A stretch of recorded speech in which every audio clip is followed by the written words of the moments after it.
guy that you want to meet is behind that door, and the sooner I shut up, the faster he's going to get out here. Ladies and gentlemen, Stan Lee.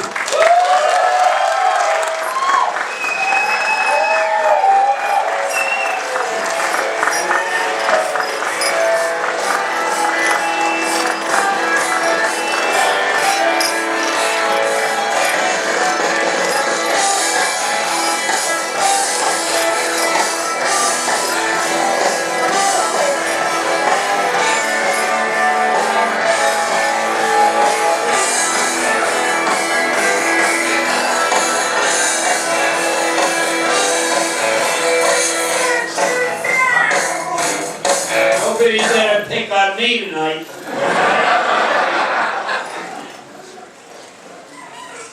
Welcome. Hey, Stan. Hey, Stan.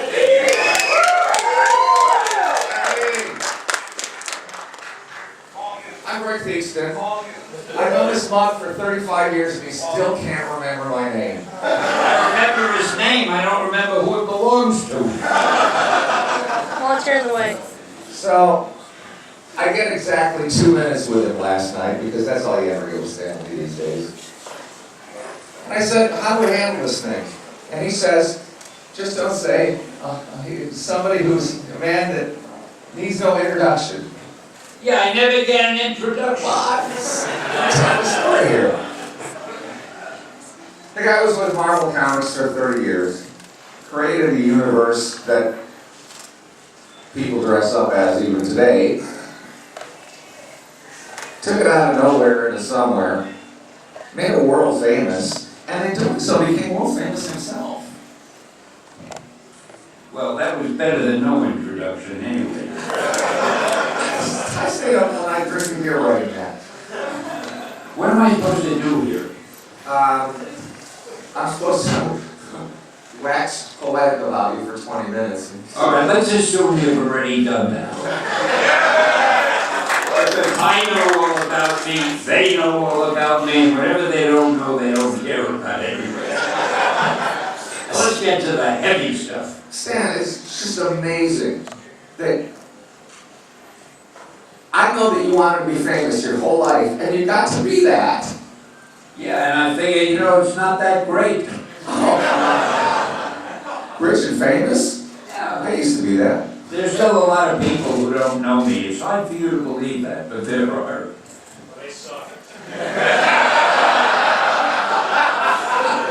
I've known this guy for 35 years, and he's really this charming. This is not just a show, he's charming. You gotta do me a favor. It's funny, the sound in the microphones.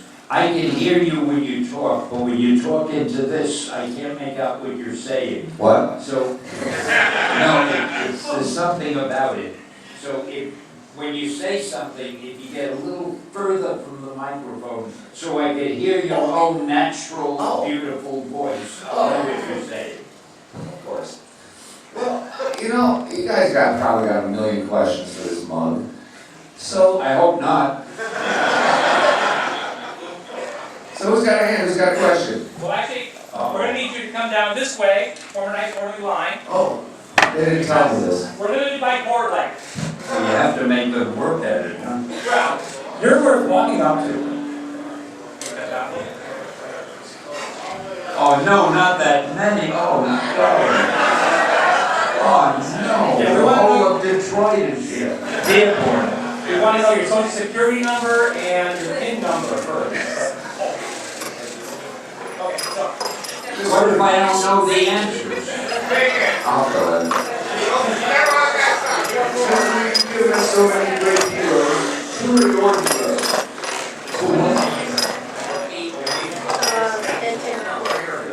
Oh, my heroes?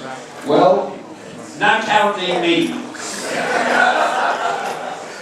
I don't know. I like anybody who does anything well. Any good actors, any good writers, any good anybody's. I don't have any particular heroes. I'm too busy thinking about me.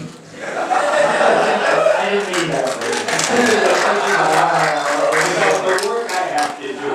And I work with so many people, with other writers and with artists and with directors. directors and people, and they're all my heroes because they're all so damn talented. And ever since I moved out to Los Angeles, I've been lucky. I've met a lot of people who are fairly big names. I'll never forget, I met Jim Cameron years ago. And we had a little party at our house, and he came over to the party. And somebody took a picture of him with me. Now, I want you to get this picture. I was sitting and talking to somebody, so I'm like this. See, I'm talking. And he was sitting like this, listening to me, while I was talking to the other guy. And I got that photograph. And I love putting captions on photographs. So over his head, I put a dialogue balloon on the photograph, and it says, 3D, that's a good idea, Skip. And I can't wait to see him again and show it to him. He did pretty well for himself, old Jim. Can you imagine having done two movies, both of which made more money than any other movies in the world? I mean, Titanic and Avatar, and he did both of them. It's unbelievable. And it wasn't me. Stan asked me to fill in the blanks here. Do you watch Jack Big Bang Kirby, Theory? wait a minute, hang on. Jack Kirby, Steve Ditko, and Joe Manili. Three of his heroes. Oh, absolutely. Oh, see, I have so many heroes. Jack Kirby, of course, it goes without saying. It's a funny thing. I gave him, just kidding around, that nickname, Jack King Kirby, because I was giving everybody funny names, like John Ringading Romita, and Gene the Dean Colan, and I couldn't think, what do I do with Kirby? I said, Jack the King Kirby. They both began with K. And now everybody calls him, and I think rightfully so, but he's known as the king of the comics, and nobody could tell a story better with pictures than Jack Kirby could. It's not just that his drawings were so great, but he would have made the best storyboard artist or director in Hollywood, because he knew how to make a perfect, whatever was happening, he knew the best way to compose the scene, and he was just great. And of course there was Ditko, and Joe Manili, some of you may not know him. He worked for Marvel many years ago, and unfortunately, when he was like 30 years old, he had an accident that killed him. But he was another Jack Kirby. He was fast, he could tell a story beautifully, and he almost didn't draw with a pencil. You know, most every artist draws with a pencil and then goes over it with ink. But Joe practically drew with a pen. It's like he knew in his mind what the picture should be, and he was tracing it on the paper. And he did a book for us called The Black Knight, which was one of his best things. And he did a lot of others. And so anyway, you're right, those are three heroes. But then you gotta go to John Romita, and you gotta go to Gil Kane, and I mean, all the artists, you know. I was the luckiest guy in the world. The artists were so good that they made me look good, and I got all the credit, and of course I'm not complaining. I'm sorry, we're people over there, and we're talking, and they're waiting, and you ought to be ashamed of yourself. Do you watch Big Bang Theory? Who, what? Do you watch Big Bang? What? Do you watch Big Bang Theory? The Big Bang Theory? Yes. Do you watch the TV show? Did I watch it? I was in it. I was the star of the show. The only thing I hated about it, I had to act like a grumpy guy who didn't like my fans. And don't think I didn't get a lot of letters. Boy, that's the way you feel about your fans. People believe things they see on the screen.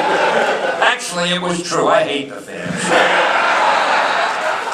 That's why we have the bodyguards. Two I wrote bodyguards. this one out. One bodyguard to guard the other bodyguard. I wrote this one out because this is kind of a personal thing. A couple years ago, I had the pleasure of interviewing you, sir, over the phone. You called me back for an assignment. Out of the advice you gave me, I, with my co-writer that's sitting over here, created our own comic book company called Rapid Fire Comics. Our question, what advice would you give to writers who have the vision but lack the artistic abilities to create to get their small comic book company up and running? I missed the last few words. Who have the vision but don't have the Who ability lack to the create what? artistic ability to create their character. Yeah. Lack the artistic ability. You got the skill, but you don't have the...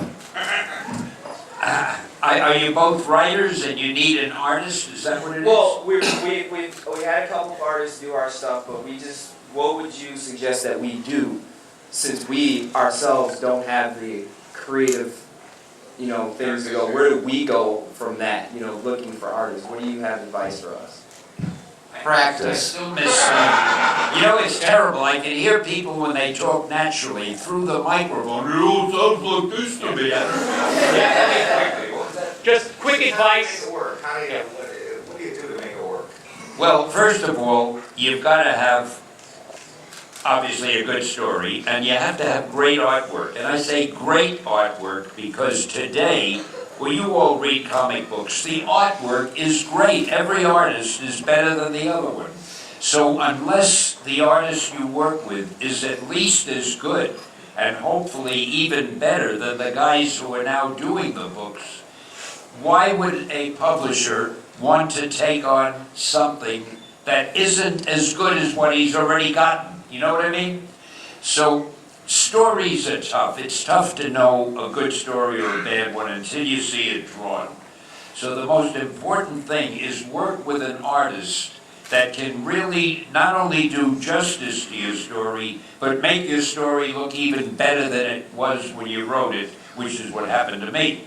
And you've got to find it's the art, everything is the artwork. Stories are important, but in comics today, the artwork has to knock you out. So that's the thing, you got to search for a great artist. I'm sure your stories are probably good, but it's got to be portrayed. Otherwise, you sell your story to a book publisher and sell it as a novel. But in comics, the artwork is really so important. All right, thank you. Let me add to that. Every famous person that I've ever known of has one thing in common. They didn't give up. They got famous because they didn't give up. So don't give up. You got a dream, chase it down. I hope you're all taking notes. I did. Could you repeat that again? Stan, speaking of great artwork, from the Marvel Silver Age, can you tell me what some of your favorite cover art was, some books specifically, and how involved were you with selecting the artwork that Steranko put on some of your books? How involved was I with collecting what? The artwork for Steranko, and what are some of your favorite covers from the Golden Age? Well, first of all, I'm not sure I know what the Silver Age is. Those ages have me. The Golden Age, the Silver Age, the Bronze Age, I don't know which is which. But Steranko, I'm actually going to work with Steranko right now on a new project. I got a letter from him about 2 weeks ago. He's finally decided he wants to get back into things, hot and heavy. So he called me, and we're going to work on a book with an idea to make a movie of it after a while. So you've heard it first here. I don't know what it is yet. We're going to get together and talk about it. Thank you on behalf of old Steranko. He's a genius. That guy is not only an artist, but he's a designer. And he refuses to draw anything like anybody else. He's got his own style, which is great. He only worked at Marvel for a short time. He did some Captain Americas, I believe, and X-Men. yeah, and he did some X-Men. And even though he only did a few of them, he made such an impact that people still remember his work. Now, about my favorites, I find it so tough to ever say what my favorites were because I loved I designed almost all the covers. That is to say, when we had to do a cover, I would call whatever artist was going to draw the cover in, and I would say, this is what I want. I want a shot of Spider-Man walking away with his costume hanging over the garbage pail and will say Spider-Man no more or something like that. I would say what I wanted, and then the artist would do it. Well, since I did that with every cover, they were all my favorites, because I love everything I do. If you don't like what you do, what's the point doing it? And I don't know. The one I mentioned, by the way, the one where Spider-Man walks away, and I forget the name, it was something like Spider-Man No More, maybe it was something like that. That was one of my favorite covers. And I forget, there are so many, I don't even remember all the others, but if you mention some, whatever you mention, I'm sure I would say, yeah, that's a favorite one of mine too. They're all winners. Hi, Stan. My life's work has been working in advertising ever since I've been a little kid. In 1964, you started the MMMs. In 1964, I what? believe it was You 64. started the MMM. Oh yeah, the Merry Marvel Marching Society. Now, that alone created my passion in marketing and advertising. I was just wondering, what was the mindset of you and the Bullpen gang to start that? And it was a great idea because it got kids invested in being good about, feeling good about themselves and being attached to Marvel. And in terms of competing with DC, it really shot you guys into the universe. So I was just wondering, what was the impetus behind you? What made me do that? Made you do that, and the creative idea behind it? The idea behind it? Right. Well, the idea behind it, we received so much fan mail, and I couldn't answer it all, but I realized that the fans really were enthusiastic about the books we were doing, so I figured maybe we ought to form a club. And I hate to do anything in what you might call an ordinary way. And I figured, first of all, we'll make a contest out of it. And I thought of a name of the club, the Merry Marvel Marching Society, which was kind of stupid. We weren't marching anywhere. So I decided to call it the MMMS. And I thought, we'll start out with a contest. And I started putting notes in my soapbox column or the bullpen page, whatever it was, and I'd say, we'll offer a no prize to anybody who can guess what MMMS stands for.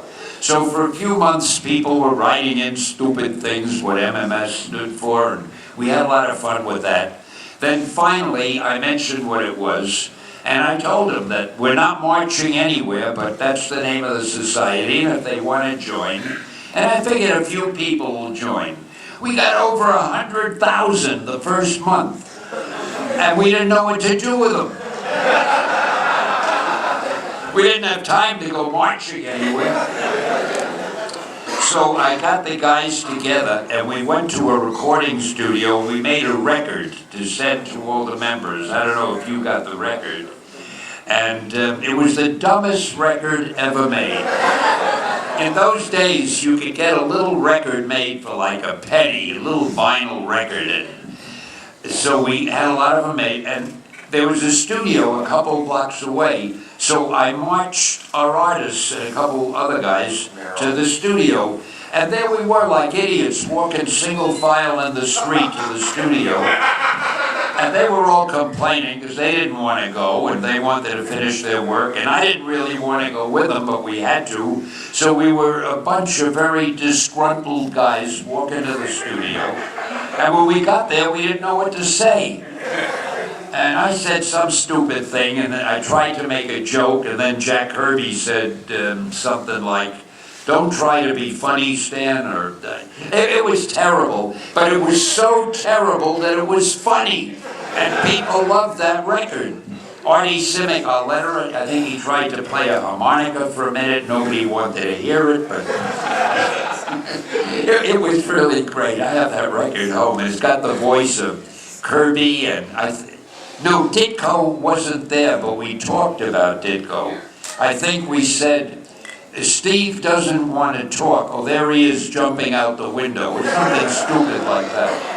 And that was our record, and that was our club. But the point is, we had hundreds of thousands of members, and I had to drop the club because my publisher, who did not have the same personality I do, he didn't like to have fun, he just liked to make money. I kind of wish I were more like him. He decided he wanted to drop the club. He said, we're not making enough money, Stan, and you're wasting too much time writing all these things about the club. You should be writing more stories. So, broken-hearted, I had to end the club. But I missed it so much that years later we started another one. I don't know if you remember, it was called FOOM, Friends of Old Marvel, F-O-O-M. But I think we didn't have the time or weren't able to put all the fun into it, so it didn't last very long. And that was it with me with clubs. Of course, now I'm on Twitter, and I may start a Twitter club, because I don't have that publisher to tell me not to do it. We'll see how that goes. Thanks a lot. All right, Stan, I heard that the NHL has hired Marvel to do some marketing for them. I was just kind of curious what ideas that you guys had for the NHL. Something about the NHL, I couldn't hear Yeah. all of it, but... Marketing. Pardon me? Marvel's marketing for the NHL. Marvel has nothing to do with the NHL.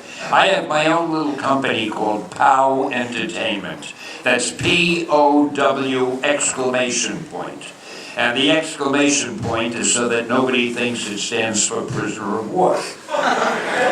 And POW, of course, I'm sure you've all figured this out. POW stands for Purveyors of Wonder. What else can you call it? So anyway, we at POW are working on a number of things, some movies, some television shows, and so forth. I'm still connected to Marvel, but they allow me to have my own company, which is fun. And one of the things we're doing, we made a deal with the NHL, the National Hockey League.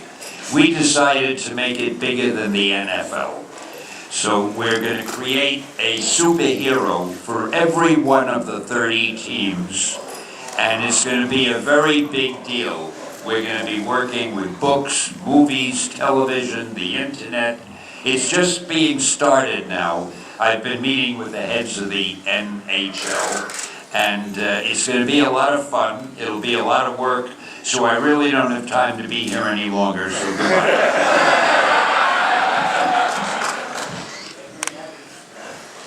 Hi. You know, I think that my answers are taking too long. I'll try to answer shorter. Uh-oh.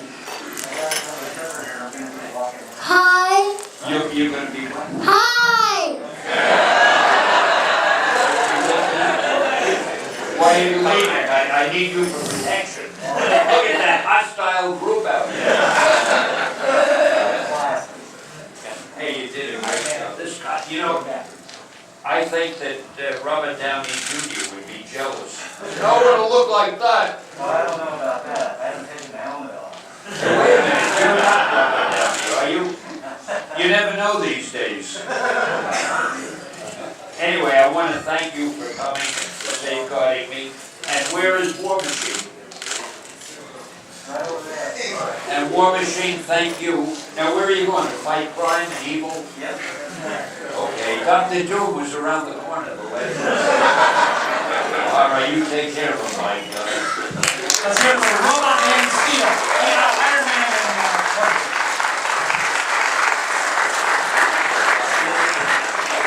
That really is incredible, isn't it? Hi. My name is Bobby. How did you come up with Spider-Man? Bobby wants to know, how did you come up with Spider-Man? With great difficulty. Oh, and I've told this story so many times that for all I know it might even be true. I had done a number of superheroes who were strong, and some could fly, and some could turn into fire, and whatever the hell it was.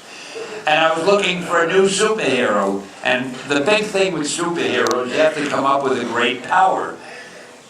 So I figured, well, what can I have a guy do? And then I saw a fly walking on the wall.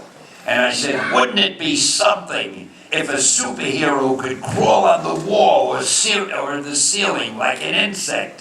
So I decided to do that. But then I needed a name for him. So I said, Insect Man, but that didn't sound dramatic. Mosquito Man, that would. And I went down the list. Finally, I got to Spider-Man. And boy, that just sounded right. So that was it. It was as easy as that.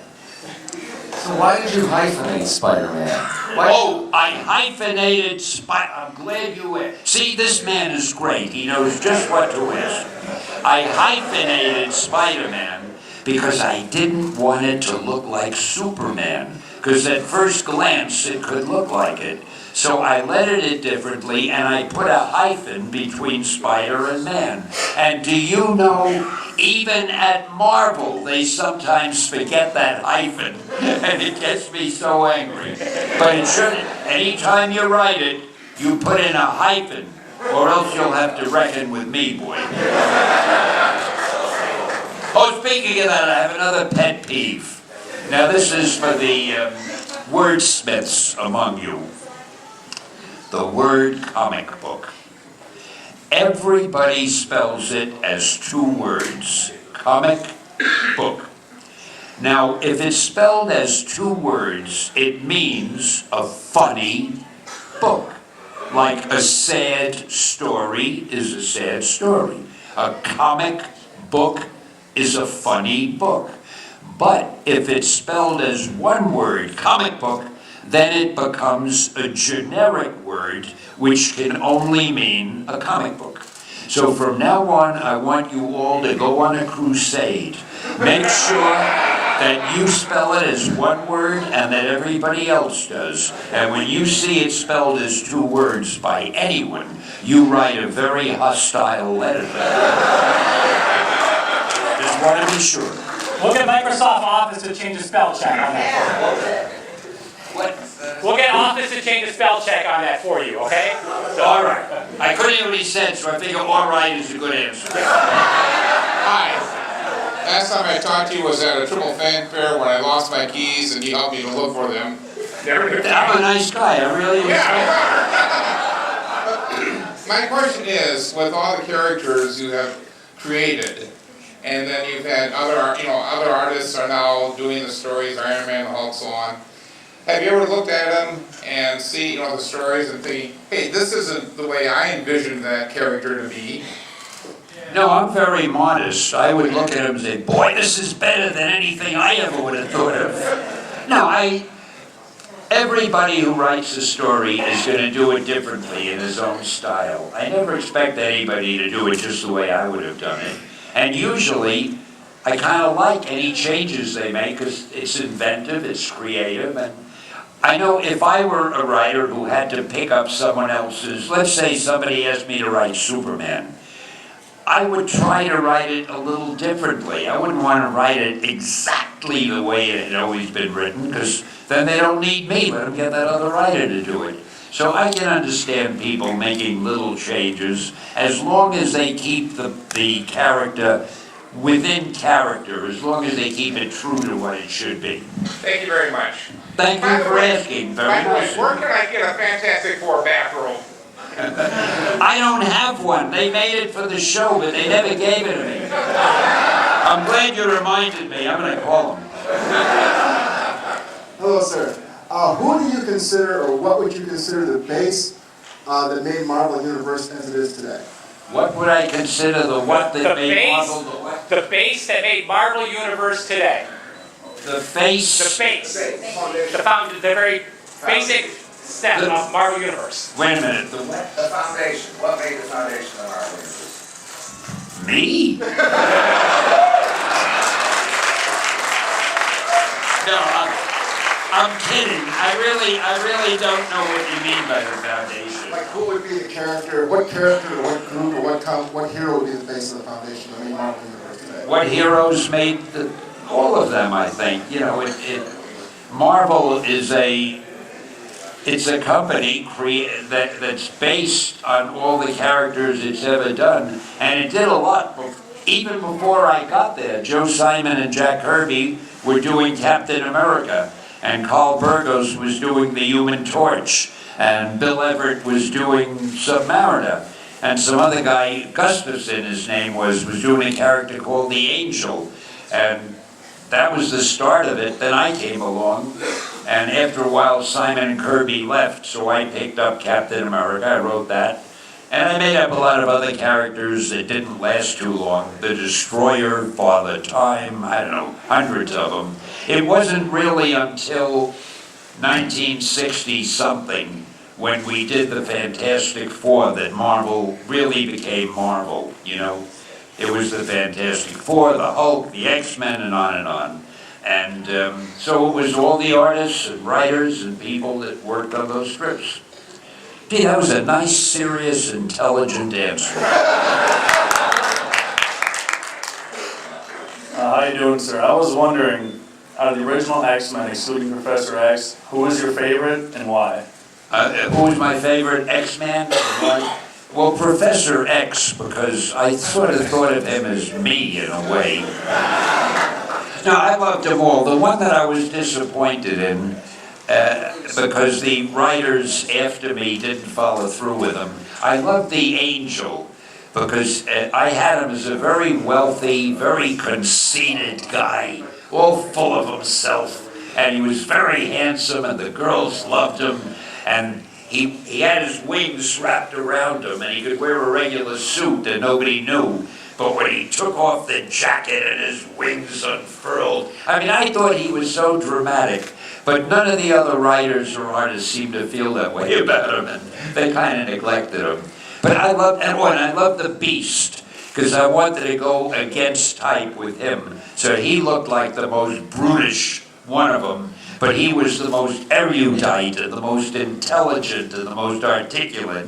So again, the other people who came after me, they didn't play that up a lot. And but those were my favorites. Thanks. Hi Stan, my name's Cody. I hope you don't mind if I record this. You know, this is kind of a dream come true for me. You're an awesome guy and all. Do me a favor, shout out at me without the damn microphone. I like shouting. Alright, so I'm trying to think of a really snappy question for you in mind, and someone kind of stole one from me, but that's okay. They're still going to answer it the same way or I'll feel pretty dumb. But, like, I want to be a writer when I get the chance. It's pretty much a dream job. Like you, be a writer. Hey, I don't need any more competition. Oh, being called in competition by Stanley, that's a real honor, man. Thank you. Well, my question was, you know, basically the same as the other guys. What does it take to be a writer? Like, I want to be a novel writer and then get into comic books, you know, like Kevin Smith and Joss Whedon did. They could throw out of my novel, so what's your advice on that part? So what does it take to be a successful novel writer? Yeah, I think we went over that, but I can think of a better question. I think it's what it takes to be any kind of a writer. A, you have to have something really interesting to write about that people will care about. And B, you have to be able to write it in an interesting way so people will enjoy reading it. And believe me, there is no secret, there is no formula to it. The one thing I always tried to do was write stories that I myself would enjoy reading. You know, a lot of writers write for other people, like I'm going to write this for women, or for old men, or for young kids, or I don't know other people, I just know myself. So if I can write something that I enjoy reading, I figure there are probably enough people around who have tastes that are similar to mine. So write something that you think is really good, something that you would want to read and that excites you when you read it, and the chances are that other people will feel the same way. But there are no secrets, there's no magic formula, and between you and me, it's a hell of a lot of hard work. Well, thank you, Stan. Okay. And don't give up. No mic anymore? Well, if you're not any good, give up, don't waste your time. He'll repeat it. I can shout. He'll repeat it for everybody in the back. All right. Not the wittiest question in the world, but who do you feel is one of the most interesting, dynamic, perhaps cunning, female anti-hero or mercenary? All I heard was dynamic female anti-hero. What was the rest of it? Who do you think is one of the best? Who's the favorite Yeah. my favorite anti-hero heroine? Female. Yes, A female anti-hero mercenary. Why do I have to have favorites? That's why I said one. I said one of your favorites. Wait a minute. One of your favorites. What did you say? I said, For the record, folks, he just does this with the cute ladies. He's somebody. I said, who is one of your favorites? Female, anti-hero, or mercenaries? But they have to be very interesting and Favorite dynamic and kind of- female One of my favorite anti-hero. anti-hero, what? Female, Female, and there's another word you said. mercenary, Mercenary? or Just anti-hero? stop. Anti-hero. It's great.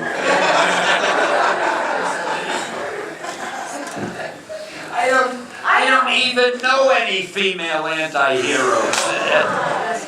Favorites, I can't even think of one. Give me an example, give me a few names. Myself. Deadpool, he's an No, but I need a woman. I'm not Oh, it's terrible to be hard of hearing. Who are they naming? You don't hear anything? female hero. Let me put it this way, anyone that is beautifully drawn and has a great figure and looks terrific, she's my favorite.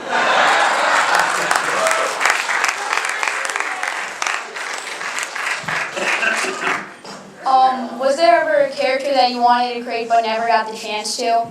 Okay, Was there a character that you created, wanted to create, but didn't get the chance to? no. You see, I was very lucky. I was the editor and the art director, and I could really do pretty much whatever I wanted. So any idea that I had for a character, I could just write them. So anything that I haven't written yet is only because I haven't thought of it yet. I told all my friends, I really hope he says something like that. Thank you. How'd you come up with Daredevil? How'd you come up with Daredevil? Well, I wanted to get something different, and I thought a handicapped superhero might be really interesting.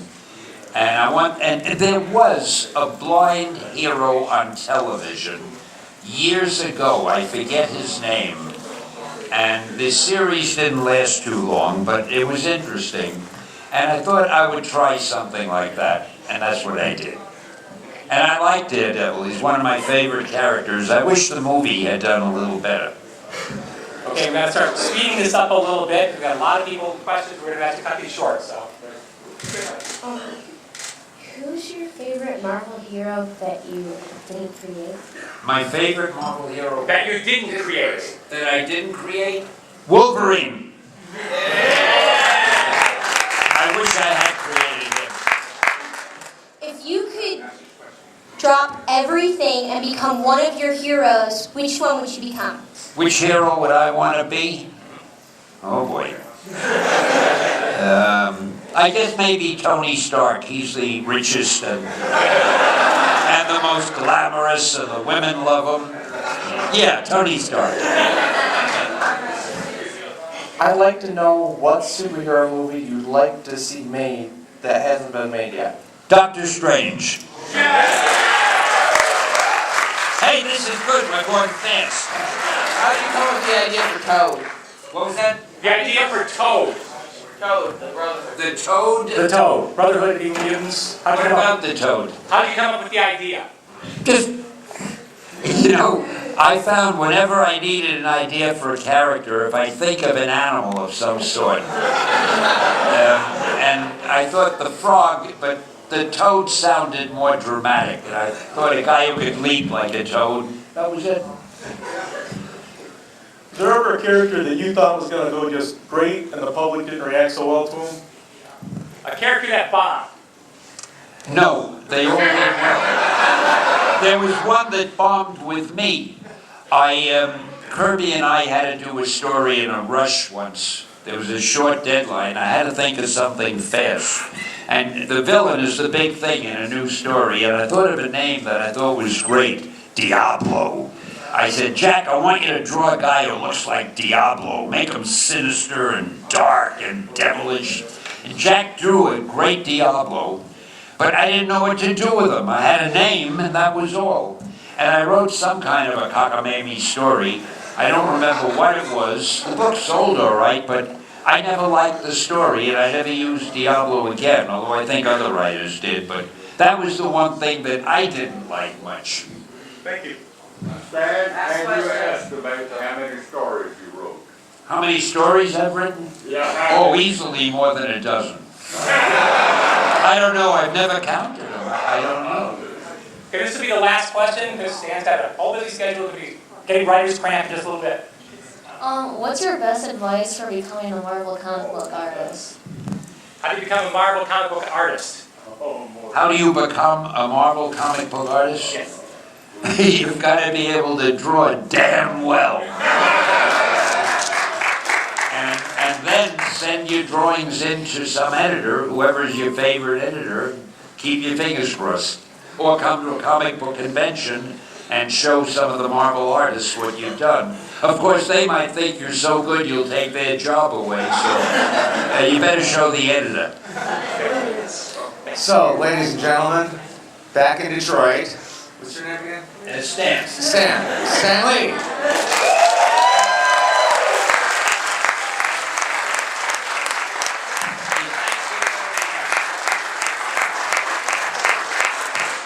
You're a great audience. This was a lot of fun. Thank you. Oh, Excelsior!